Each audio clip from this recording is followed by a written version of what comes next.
Hello and welcome to Sectigo's webinar on automation through ACME. I am Tim Callan. I am Sectigo's Senior Fellow, and I am joined today by Abul Salek. Abul is our Director of Product Management and is quite expert in the world of ACME and other automation options that we have from Sectigo. Hi, Abul, welcome. Thank you, Tim. Hello, everyone. Welcome. So we look forward to... Go ahead, please. Yeah, I'll be chatting about ACME. First, I would like to start with the broader topic of automation. I know, Tim, you had a small comment prior to that. Can you go ahead with that, please? Absolutely. So let's just finish our housekeeping real quick. We are expecting this with Q&A to run about 45 minutes. We are taking questions. You do have a chat function in your webinar interface, and you can go ahead and click that and chat the questions. I will see those directly. Some of those we may weave in over the course of the conversation. Some of those we may save until the end. Some of those, if it's just individual to one individual, I may just answer you offline in chat. So we can look for those questions. I'll be fielding those while we're talking. And yeah, so we are going to talk about ACME and automation. And one of the important points to think as people are getting involved with automation is in our world of accelerating changing cryptographic needs, crypto agility becomes more important than ever.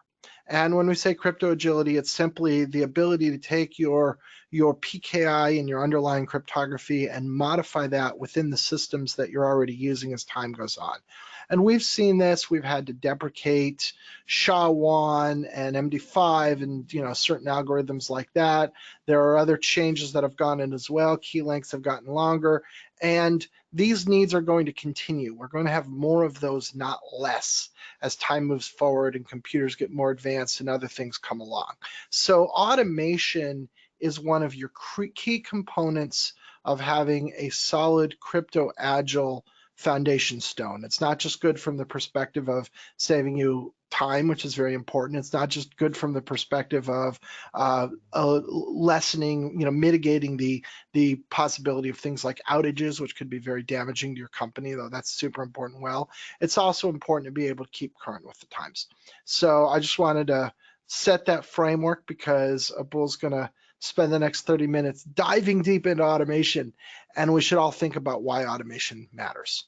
So with that, why don't you take it away, Abul? Okay, thank you, Tim. So from the automation perspective, Sectigo has taken a broader approach, which means that not only are we implementing the standards-based protocols such as CAP, EST, and ACME, we have provided some alternative means of achieving automation when it comes to certificate management. You are probably aware of the SCAP protocol. It has been here for the longest. Over the last few years, the EST protocol is also gaining momentum. We are seeing that a lot of router vendors have implemented it, and the emerging area of IoT is leveraging the EST protocol simply because not only it provides additional security, but also it supports the ECC algorithms, which is very, very easy to be used with the constrained devices. So as the first approach, we have implemented all these protocols in our system. Secondly, we also have a small number of proprietary agents. One is network agent. Using that, you would be able to enroll certificates in F5, Apache, IIS, and Tomcat, and a few other things like that. We have also written a Microsoft agent or a proxy agent so that we can leverage the built-in auto-enrollment facility that is already in the Windows operating system. We did not want to reinvent the wheel, so to speak. But using that agent, you would be able to leverage the installation side of the certificate management piece and take or actually issue the certificates from Sectigo private cloud. The next approach is based on the RESTful API. We have a number of customers who indicated that they would be better off talking to us over an API so that they can integrate tightly with their existing systems, or perhaps some of the custom apps they are developing in-house. For that, we also offer the RESTful API as an automation offering. And finally, there are vendors out there who have been integrating with us from their management console. One example is F5 Big IP. We have others in the pipeline as well. So now let's look a little bit more in depth on ACME.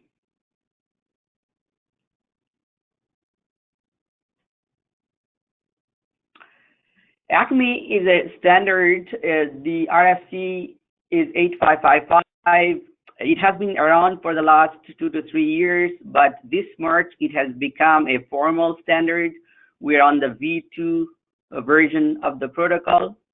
It actually supports all types of SSL certificates, that is DV, OV, as well as EV. There are a number of ACME clients available out there. Many of them are open source. You may have heard about CertBot, which is one of the leading ones. But besides that, in my last count, there were about 150 clients out there. So that actually tells you how popular it is and the fact that the adoption rate is actually going up.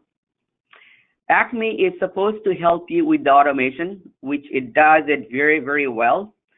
When you actually issue a certificate, especially an SSL certificate, we need to make sure the requester of the certificate has control over the domain. So ACME provides that domain control validation step in an automated fashion, so which is a very, very big advantage. There are lots of clients out there who have written plugins so that not only the issuance is automated, the next step, which is installation into the web server, is automated as well. And finally, some of the client tools have implemented auto renewal so that you don't have to really come back and renew the certificate in a year or two when it might be expiring. You can set up an automated task that would be running in the background. It'll wake up a few days before the certificate expires and it will auto renew it. Now, auto renewal is very important. I don't have to underscore it. Last December, there was a big outage in the UK on the O2 network. About 34 million mobile users were impacted. The root cause of that outage was an expired certificate. Right. This year, early this year in January, there was a US government shutdown for several weeks. During that time period, we have seen that some of the quite prominent websites, NASA, DOJ, and departments like that, their websites actually experienced some outages because there was nobody there to renew them manually. So that really underscores that auto renewal is very, very important, and not to mention that auto issuance is equally important because it actually reduces your cost overall, and it prevents from any human triggered error to be injecting into the process. I have talked about the high adoption rate that we are seeing with ACME, and that adoption is occurring not only in the traditional IT environment, but also in the emerging DevOps areas. There are a big or a large number of tools in the DevOps, as you are aware. Many of them actually support ACME today, and others are planning to support it.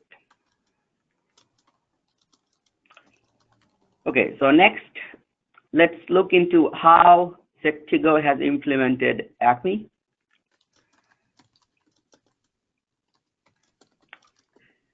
So Sectigo Certificate Manager is the portal that our customers use to come and manage their certificates issued from us. We have tightly coupled our ACME implementation with the Sectigo Certificate Manager, or SCM. It provides a very strong administrative control. You would want to know who in your organization is using ACME to issue certificates. Are they authorized? You can make sure that when some web admin actually moves away from certain departments or from your organization, his ACME credentials are turned off. So all these kind of management facilities are built into our SCM. While we did that, we made sure that we don't deviate from the standard, simply because if you start to add your own extension, then the upkeep may not be feasible going forward. The standard itself is also moving forward. Today, you can use it to validate domains. People are talking about extending it to validate other types of identifiers, if you will, but we'll wait for those standards to be formalized. In addition to providing the administrative control, we have simplified the workflow. We have made sure that the approval process includes a pre-approval, so that when you are issuing certificates via the ACME tool, there is not going to be a disjoint steps. So you just click on one command, it goes out and retrieves the certificate, because implicitly that activity was pre-approved by your admin. Once you have issued certificates via ACME, those certificates will be visible in the SCM or in our management portal. We have dashboards that you could make those certificates to be viewed in those dashboards. You can generate reports, you can filter them, you can do a number of management type of tasks in the SCM, and even though those certificates were issued through an ACME tool outside SCM. So we have implemented DV, OV, and EV that provides you the complete set, and also we provide a facility to discover ACME issued certificates from your environment. So just imagine that somebody took an ACME tool, he or she issued some certificates. Maybe you did not provide that person the ACME credential, but maybe that person was pointing to a different provider. But if you use this discover method in our SCM, you'd be able to come to know about that certificate. And if you want, you can follow up with that person. From the policy and compliance perspective, this is a great tool to have. Earlier, I have mentioned that in the DevOps world, ACME is extremely popular, and we are actually supporting the DevOps arena so that all the tools, or a large number of tools, will be supported over a certain time. Obviously, we already have a number of them supported today.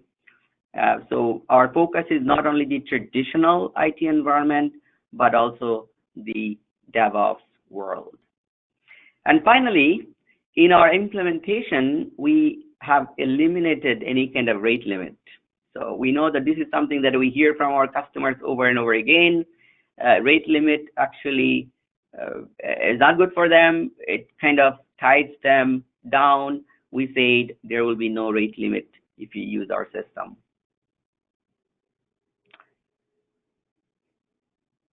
Next, we can look into an architectural diagram. Okay, so in this diagram, I wanted to describe you what or how the steps would look from a web administrator's perspective. The left-hand side is your enterprise environment. On the right-hand side is our Sectigo cloud. So you don't get to see all these internals. You can point the Sectigo certificate manager on a web browser and do your management functionality. So your SCM admin is going to provide you a set of ACME credentials. It has a couple of pieces in there, but once that information is transferred to you securely, as a web server admin, you will take the following steps. First of all, you will install CertBot. This is an open source tool, widely available. A lot of people know about it. Of course, the installation has to be done only once. And then you will issue a command pointing to our server to register. And that registration step is also done only once. After that, you're all set. If you need a certificate, you can come to step 3. You can run another issuance command. That command will reach out to the Sectigo ACME server, and if the domain control validation passes, we are going to give you a certificate. The tool will automatically install the certificate on the web server. So from the user perspective, it's just one command, and that's it. And the installation will occur at the end of enrollment of that certificate. So this is one use case I'm describing here.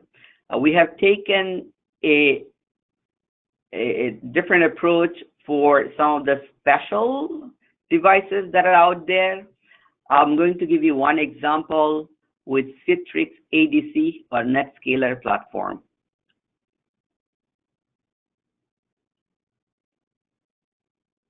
Okay, so in this diagram, it's similar architecturally. Enterprise is on the left, Sectigo Cloud is on the right. As a web server administrator, in this specific case, as a NetScaler administrator, you will issue an issuance command, assuming that you have already installed CertBot and you have done all the preconditioning steps.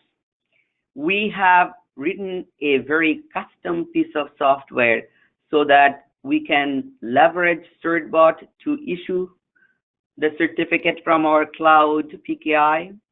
But after that, the piece of software that we have written will reach out to your bank of Citrix ADC servers, and there could be a number of them. Some of our customers have up to 100 or so, but all these installations to all those 100 Citrix ADCs would be done by the same command. So from the administrator's perspective, if you're one command, you do it, and then wait for some minutes, and all the certificates will be installed in all of the Citrix ADC servers that you might have.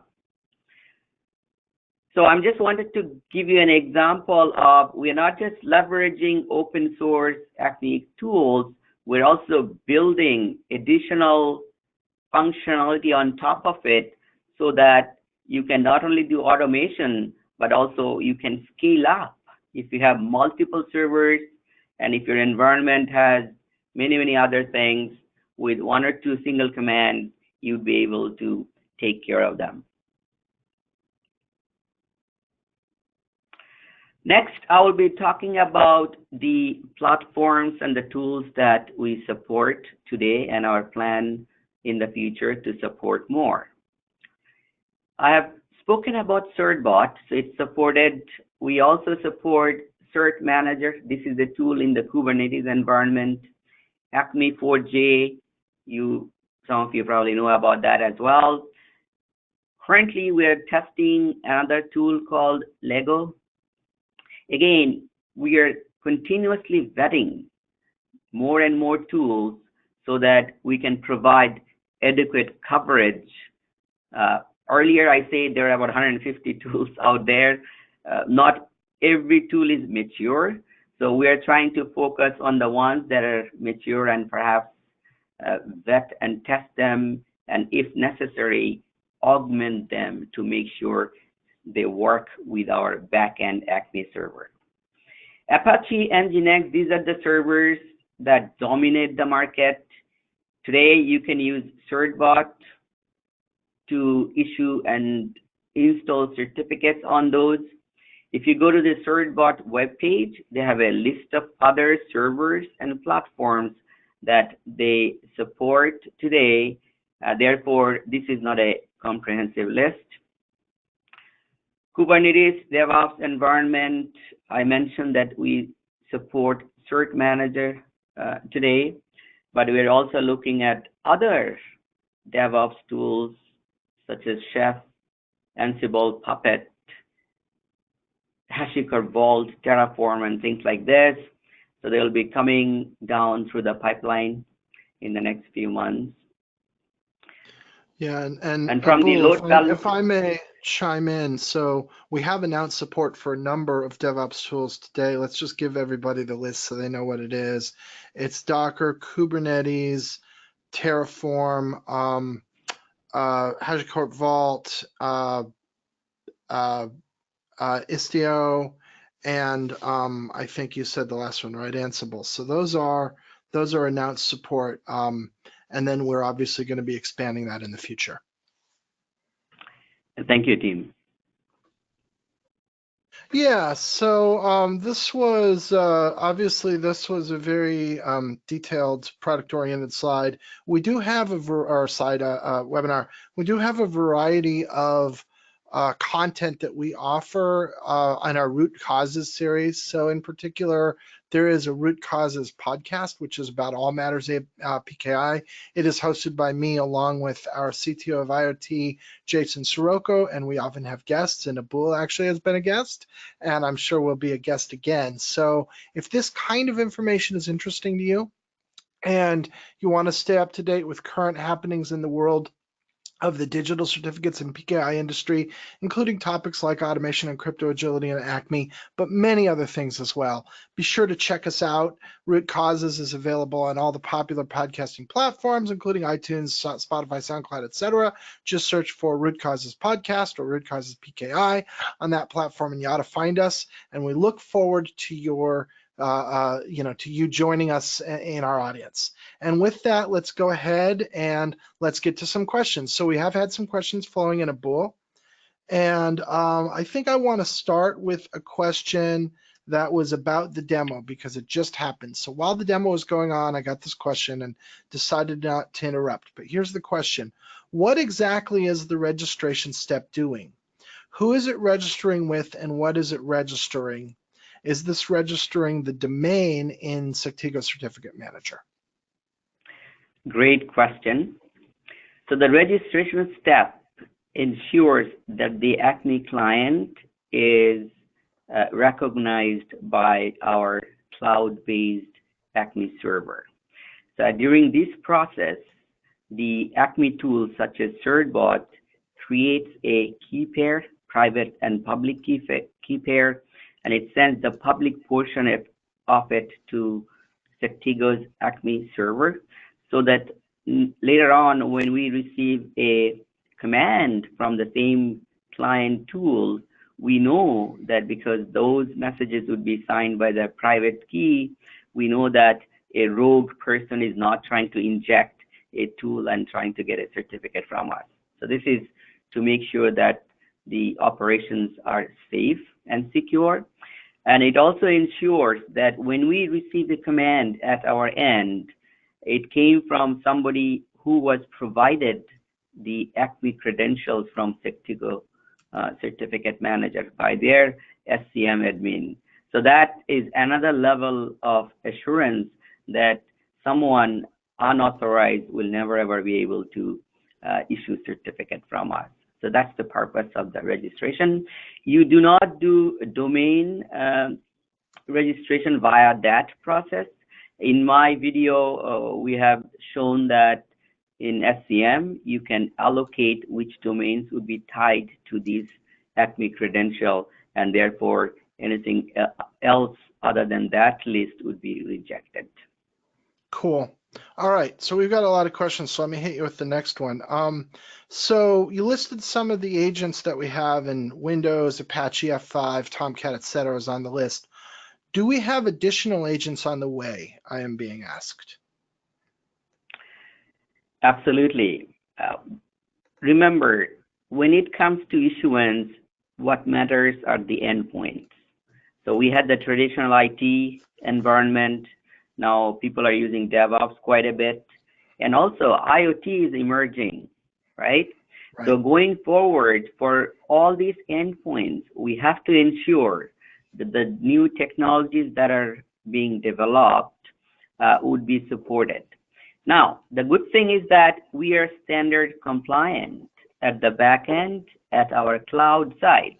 So if somebody writes a brand new ACME client today, as long as it speaks the protocol, the standard way of doing communicating with us, we would be able to provide them certificates.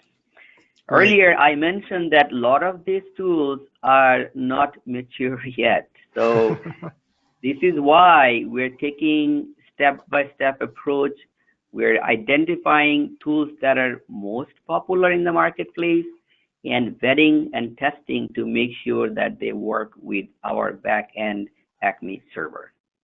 Right. So this actually ties directly into, I think, another one of the questions, which is someone says, you know, when this was early on when we listed SCEP, AST, and ACME, we got a question which is, what are the reasons, and I don't know if this is overly broadable, but I'll just ask, what are the reasons that you would choose one of these, let's say SCEP or ACME, over another?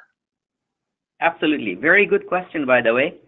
Now, in that slide, I was talking about the overall automation, and It was not just limited to SSL automation. So SCEP, for example, can be used to enroll devices. If it is a Cisco router or a Juniper box, you could use SCEP protocol. A lot of people use SCEP on Mac operating system as well. EST, I mentioned earlier that because it supports ECC, it is much more suitable for IoT type of devices where you have constraints, memory, CPU cycle, storage, and things like this. ACME today is geared for SSL certificates only, which means that it's validating a domain.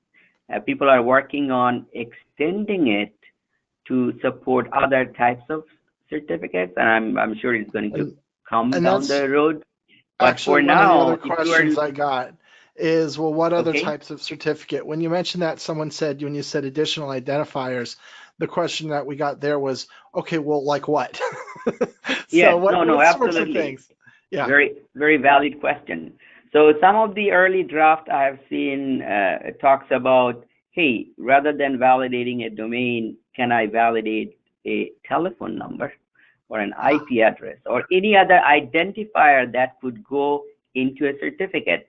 So there might be a day when people are saying, hey, I have a client certificate, maybe an SMIME secure email certificate.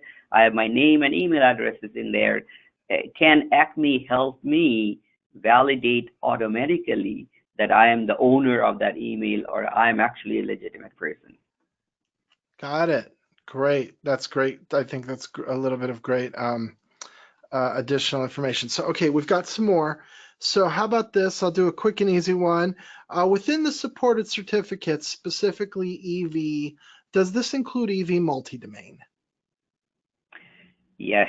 The short answer is yes. As you know, in the DV, EV, and OV world, you could have single, multi-domain, and a wildcard. EV does not support the wildcard because of security reasons. So if you do the 3x3 matrix, it's 9 minus the EV wildcard. So you have 8 different types of certificates, and we support them all. Okay, so they're all supported in EV wildcard. Just for everybody's background, EV wildcard is disallowed by the CA browser forum, so we are not able to issue those certificates. They are against the rules. But all of the certificates that we can issue, we do support. All right, so here's another one. Are there plans for the REST API to support ACME setup and enrollment so that the administrator does not have to manually do this for every department? Yeah, this is a very good question. And yeah, we have put that on our roadmap. As clearly, we want to make sure that ACME as a standalone protocol works very, very well, and all the small issues are worked out. So far, we have had very good luck with the tool and the backend service that we developed. So yeah, keep an eye on it. We will be announcing support for REST API over the coming months. Great. So here's a REST API question while we're on that. So does the REST API search return the ACME managed cert? I'm not sure I understand the question. Maybe you do. Okay. So the way I understand it, the way I'm interpreting the question is this. So if somebody issues a certificate using ACME, obviously it's visible in the Sectigo certificate manager. Can I use the REST API to query it, to view it, do some operation on it, right? That might be the question. I think that's sensible. Yeah. Yeah, that is sensible. Yes, I mean, because it would be understood by our database in the back end, querying should work, okay? But I'll take it as a small action just to make sure that I validate with our internal team that it works today. And it's otherwise, I'm going to put it onto roadmap. Otherwise, it's a roadmap suggestion. Roadmap suggestions are great. So here's another one. So the validation for OV and EV. The question is, how do OV? I think I'm going to paraphrase a little here. I think the asker is saying that I know how to do an OV or EV validation when I just go get a cert from you the old-fashioned way. How does the validation process differ for OV and EV when ACME authentication or automation, or probably any kind of automation, is involved? Okay, that's a very good question.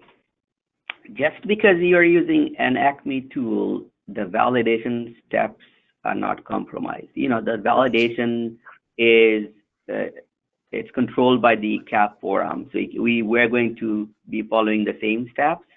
The only thing is that when you are issuing an EV certificate, prior to that, your SCM administrator will ensure that the organizational validation is completed by our vetting team. And once that is done, your account and your system will have a flag turned on internally. And based on that, when a request comes through the ACME tool, we'll know that this is actually already a validated EV organization. Therefore, a request for an EV certificate can be honored. Right. Yes, exactly. Great. Another question here is, what is the licensing model? So, I think there's a few, right? There's a few elements to this. Go ahead. Exactly. So we support enterprise licensing, which is all you can eat, right? But if you don't want to take that route, the licensing model is not only ACME, but the entire automation package is charged on a per cert per year basis. We have come up with a pricing plan. It's in our price book, so your salesperson would be able to relay that to you. Because we are launching ACME as a brand new product, this year we are providing 50% promotional discount on top of the published price. Right. So yeah, and in the spirit of a lot of enterprise solutions that can give you an API-based or automation-based option, we have that. And again, sales, the sales team can get into the details of that with you. So here's another question. I wanted to clarify that Please. If you have purchased certificates from us already, you have live certificates, you can buy ACME on top of it. So you don't have to really wait for your next renewal cycle or wait till you purchase the next certificate from us. For an additional small charge, we can enable ACME for you today. And that's actually a good idea, right, Abul? Because that way you can make sure that you understand how to use it before you're all of a sudden you have renewal events coming up, and make sure that you're confident that it's doing exactly what you expect and that the right certificates are being deployed as you would expect. That is correct, Tim. Yeah. All right, so here's another one. With Sectigo Certificate Manager, for functions that overlap between ACME and the RESTful API, is there a recommendation? In other words, do you recommend ACME or the RESTful API or what? Okay. So there are pluses and minuses with any choices that you might have. Right. If you are using a RESTful API, it will require you to invest some money to do the actual development of the pieces, right? And while it provides you with much greater flexibility, you have to be conscious about the effort of not only first-time development, but also maintenance over the year, right? If Right. you leverage ACME because it's standard-based and the client tools are generally good with keeping up with the standard, then you basically just go download an open source client and there you go. You can start using it right then and there. But the negative side might be that you may have a system of your own that is in-house and that ACME tool may not fit well. I have seen plenty of examples where people are coupling or integrating ACME tools mostly in the DevOps environment. So I don't think you're going to have a big problem if you're in the DevOps environment. If you're in the traditional IT area, depending on the software or the product you're using, you'll have to check it out whether it interoperates with ACME very well or not. Got it. Cool. And this is the last question. If you have any more questions, get them in because this is the last one. And the question is, with ACME or presumably with any of our integration options, the question here is revocation possible? But I'm going to expand that question to say the full set of life cycle things that you would do, revocation, renewal, replacement, are those things possible using these automation options? The short answer is the ACME protocol itself supports revocation. A lot of tools have implemented revocation. So if the tool supports it, you might be able to do it, no problem. What we have done is we have provided a plan B. So you can come to the Sectigo Certificate Manager and revoke the certificate that you have issued through the ACME tool so that you don't have to rely on the front-end tools. You come to the console in the central location, your admins would be able to just click, right-click maybe, and do a revocation right from there. Cool. Okay, so that's it. Any other questions? This is your last chance. All right, look, we've had a very active audience today. We had lots of questions. We appreciate everybody coming.